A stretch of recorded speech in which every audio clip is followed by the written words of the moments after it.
জাতির সাথে ঘাতদারি করলে তোমরাও মাপ পাবে না।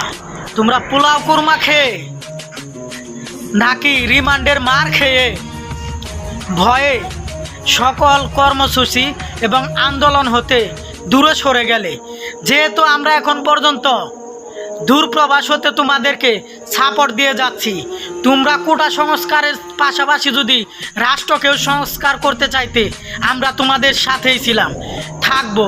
কিন্তু যদি জাতির সাথে গাদ্দারি করো তার জন্য তোমাদের কিন্তু ক্ষমা হবে না, এইটা মনে রাখো। কারণ এখন পর্যন্ত কতগুলো ছাত্র আহত হইল, কতগুলো ছাত্র নিহত হইল, সেইটার সিদ্ধান্তই আসলো না। তোমরা রাজপথে বললা ফয়সালা করবা, তোমরা কেন ডিবি কার্যালয় থেকে ভিডিও বার্তা এরকমটা প্রকাশ করলা? মানুষ আমরা প্রবাসীরা ভেবে নিয়েছি তোমরা বিপদে পড়ে এগুলো করছো। যদি তাই করো তাহলে বাইর হয়ে যখনই সুযোগ পাও সত্যটা প্রকাশ করো। কারণ হাজার হাজার লোক আহত হয়েছে। তোমাদের যখন ভার্সিটি বন্ধ করা হয় তখন তোমরা সর্বস্তরের মানুষকে আহ্বান করছো তোমাদের আন্দোলনে সাথে যুক্ত হওয়ার জন্য।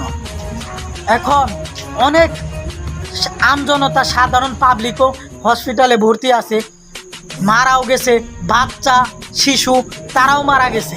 তাহলে কোনো কিছুর ফয়সালা না হওয়া সত্ত্বেও তোমরা যদি জাতির সাথে গাদ্দারি করো তোমরাও ছাড় পাবে না।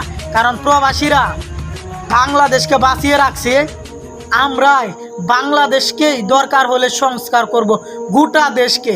তোমরা কোটা সংস্কারের জন্য নেমেছিলে, আমরা চেয়েছিলাম তোমরা কোটা সংস্কারের পাশাপাশি রাষ্ট্রটাকেই সংস্কার করো, যেন এই রাষ্ট্রে মতিয়ার, বেনজির আর প্রদীপের মতো লোক জন্ম না নিতে পারে।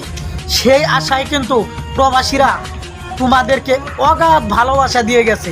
যখন তোমরা বিপদে পড়েছ সরকারকে চোখে আঙ্গুল দিয়ে কয়েকদিনের মধ্যে দেখিয়ে দিয়েছে রেমিটেন্স পাঠানো বন্ধ করবে যদি ছাত্রদের উপর আর একটি আঘাত আসে। অথচ তোমরা রিমান্ডের মার খেয়ে নাকি পোলাও কুরমা খেয়ে এরকম একটা ফয়সালা দিলে। যাই হোক, আমরা আশা করি তোমরা রিমান্ডের ভয়ে এই কাজগুলা করছো। যদি সত্যটা প্রকাশ করো অবশ্যই আমরা প্রবাসীরা তোমাদের প্রতি আনন্দিত থাকব এবং দেশের যে কোনো মুহূর্তেই আমরা প্রয়োজনেই তোমাদের পাশে দাঁড়াবো।